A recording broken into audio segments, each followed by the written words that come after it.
स्वागत है आपको एक बार फिर से मेरे YouTube चैनल पर। तो आज क्लास 12 के भौतिक विज्ञान अभ्यास 3 अभ्यास का नाम वैद्युत धारा में आज हम लोग पढ़ेंगे वैद्युत ऊर्जा क्या होता है, वैद्युत ऊर्जा का सूत्र का निगमन और वैद्युत सामर्थ्य क्या है, वैद्युत सामर्थ्य का सूत्र का निगमन इस वीडियो में आज बताया जाएगा। तो वैद्युत ऊर्जा का परिभाषा बहुत ही आसान है। किसी चालक में वैद्युत आवेश के प्रवाह होने से जो ऊर्जा व्यय होती है वैद्युत ऊर्जा कहलाती है। तो आप सभी विद्यार्थी इस परिभाषा को अपने कॉपी में नोट करते चलिए। किसी चालक में वैद्युत आवेश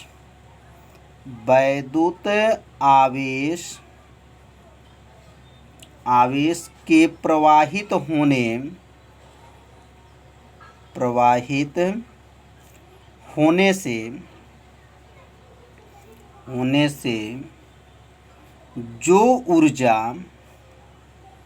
जो ऊर्जा व्यय होती हैं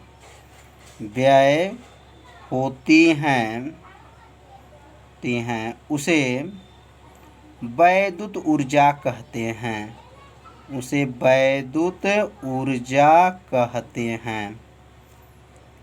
कहते हैं। कितना आसान है। किसी चालक में वैद्युत आवेश के प्रवाहित होने से जो ऊर्जा व्यय होती है वैद्युत ऊर्जा कहलाती हैं। इसे W से प्रदर्शित करते हैं। किससे प्रदर्शित करते हैं? तो W से प्रदर्शित करते हैं। कितना आसान है। परिभाषा को आप से विद्यार्थी जरूर नोट करते चलिए। वैद्युत ऊर्जा का सूत्र क्या होता है? तो वैद्युत ऊर्जा बराबर होता है वैद्युत ऊर्जा विभवांतर गुणे आवेश होता है। तो वैद्युत ऊर्जा का सूत्र विभवांतर गुणे आवेश। वैद्युत ऊर्जा किससे प्रदर्शित करेंगे? तो W से, विभवांतर को V से, आवेश को Q से। तो यहाँ सूत्र बन गया आपका W बराबर क्या हो गया? V गुणे Q। V का नाम विभवांतर और Q का नाम क्या है? आवेश है।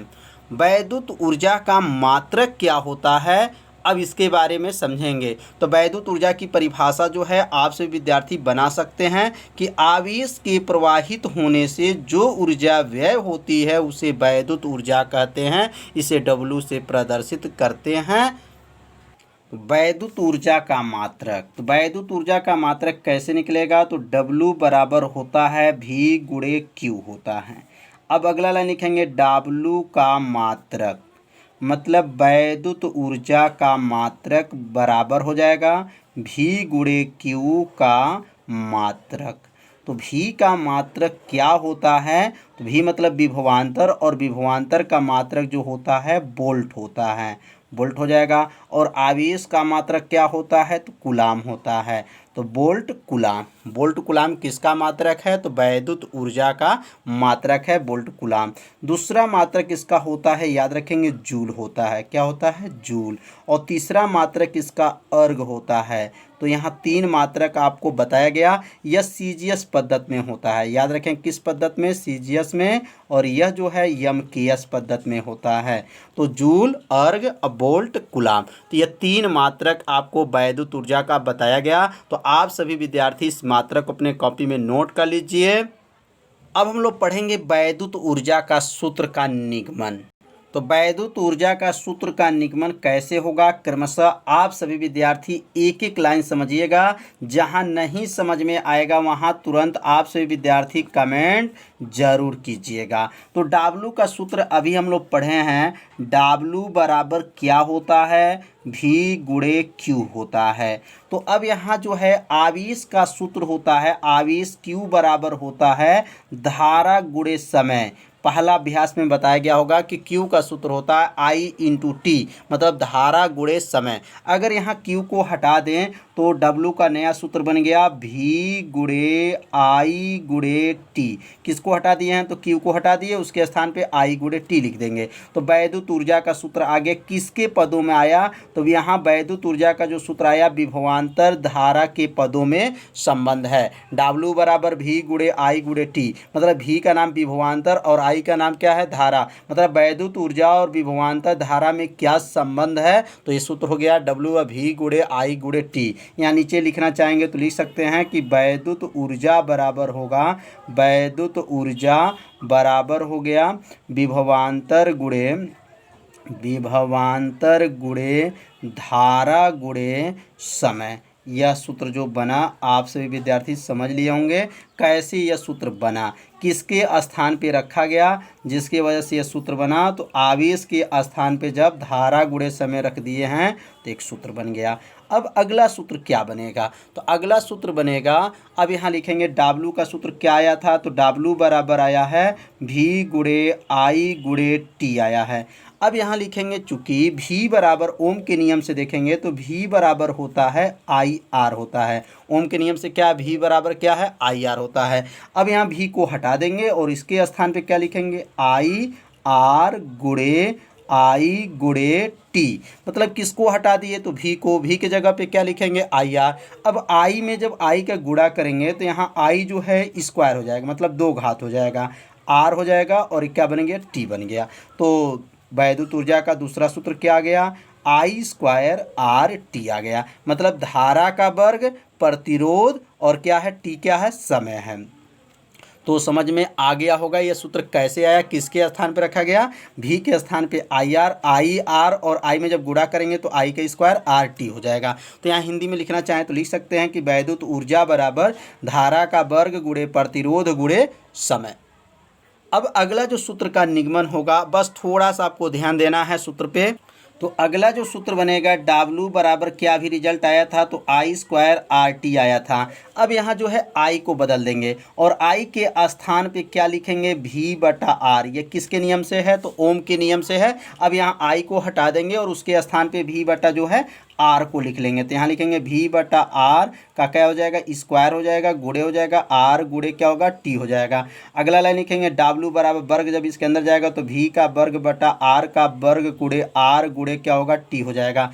अब यहाँ जो है R एक ऊपर है और R स्क्वायर नीचे, मतलब समझिए R 2 घात है तो यहाँ पे 2 है और यहाँ 1 है, एक R से एक R कट जाएगा। तो जब एक R से एक R कट जाएगा तो ऊपर क्या बचेगा? V स्क्वायर T और बटा और नीचे क्या है? R बचेगा। एक R से एक R को क्या किए हैं? काट दिए हैं। तो W बराबर क्या आ गया? V स्क्वायर T बटा क्या हो जाएगा? R आ गया। ये किसका सूत्र है? तो वैद्युत ऊर्जा का जो है सूत्र है। तो वैद्युत ऊर्जा का आपको सूत्र जो बताया गया आप सभी विद्यार्थी समझ लिए होंगे कैसे सूत्र को बताया गया, बनाया गया। तो अब हम लोग पढ़ेंगे वैद्युत सामर्थ्य क्या होता है। तो ये तीनों सूत्र जो बताया गया, तीनों सूत्र को आप सभी विद्यार्थी याद रखेंगे क्योंकि यह सूत्र जो है वैद्युत सामर्थ्य में इसका प्रयोग करना है। तो वैद्युत सामर्थ्य क्या है? बहुत ही आसान है। वैद्युत ऊर्जा के व्यय होने की दर को वैद्युत सामर्थ्य कहते हैं। तो वैद्युत सामर्थ्य का परिभाषा आप सभी विद्यार्थियां नोट कर लीजिए कि वैद्युत ऊर्जा के व्यय होने की दर को, वैद्युत ऊर्जा के व्यय होने की दर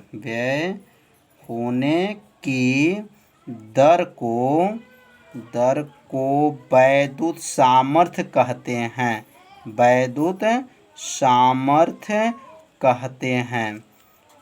कितना आसान परिभाषा है। वैद्युत ऊर्जा के व्यय होने की दर को वैद्युत सामर्थ्य कहते हैं। इसे P से प्रदर्शित करते हैं, इसे P से प्रदर्शित करते हैं। तो यहाँ P से प्रदर्शित करते हैं।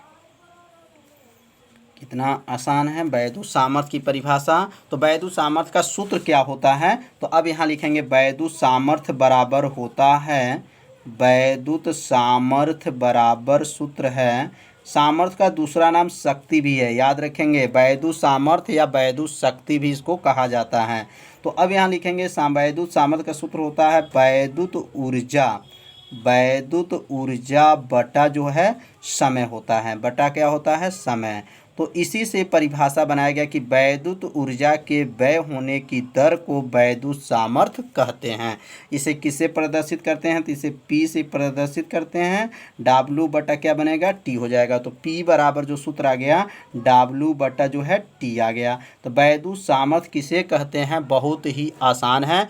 आप इसका दूसरा परिभाषा लिख सकते हैं कि वैद्युत ऊर्जा और समय के अनुपात को वैद्युत सामर्थ्य कहते हैं। ऊपर जो वैद्युत ऊर्जा लिखा है, नीचे समय है, तो वैद्युत ऊर्जा और समय के अनुपात, बटा को अनुपात कहते हैं, के अनुपात को वैद्युत सामर्थ्य कहते हैं। इसे P से प्रदर्शित करते हैं।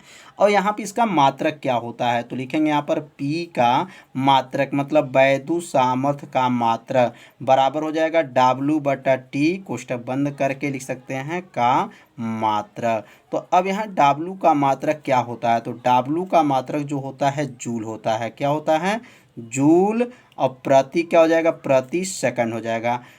W का मात्रक जूल है तो जूल प्रति सेकंड।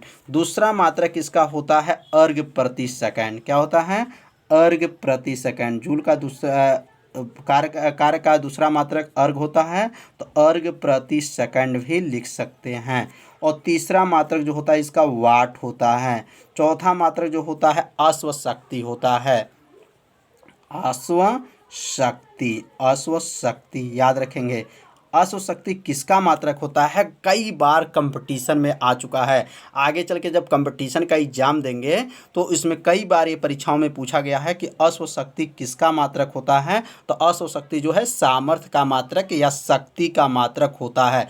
एक अश्व शक्ति में कितने वाट होते हैं, तो यहाँ लिख सकते हैं कि एक अश्व शक्ति बराबर होता है, एक अश्व शक्ति बराबर, नोट कर लीजिएगा, 746 वाट होता है। कितना वाट होता है, एक अश्व शक्ति में 746 वाट होता है। यह भी कई बार जो है कंपटीशन में, पॉलिटेक्निक में भी परीक्षा में पूछा जा चुका है कि एक अश्व शक्ति में कितने वाट होते हैं, तो एक अश्व शक्ति में 746 वाट होते हैं।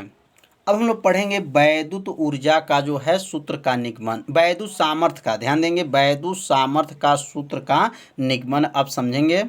तो वैद्युत सामर्थ्य का सूत्र का निगमन, तो वैद्युत सामर्थ्य का सूत्र का निगमन कैसे किया जाएगा, तो एक एक लाइन आप सभी विद्यार्थी समझिएगा। अब वैद्युत सामर्थ्य का सूत्र होता है P बराबर होता है W बटा T, मतलब कार्य बटा जो है या वैद्युत ऊर्जा बटा क्या लिख सकते हैं, समय।